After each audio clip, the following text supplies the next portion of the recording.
நீங்க அந்த கார்னர் போயிடுங்க.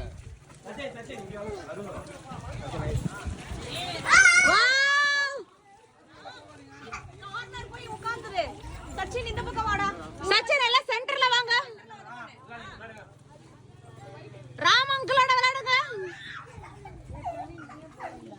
ஏய் வேண்டாம் வேண்டாம், எத்தனை பெரியவங்க அப்புறம் அதுங்க ஒண்ணே பேலன்ஸ் பண்ண முடியாது.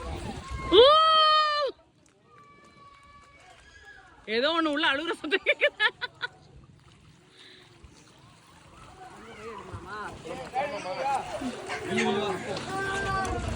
பண்ணுங்க.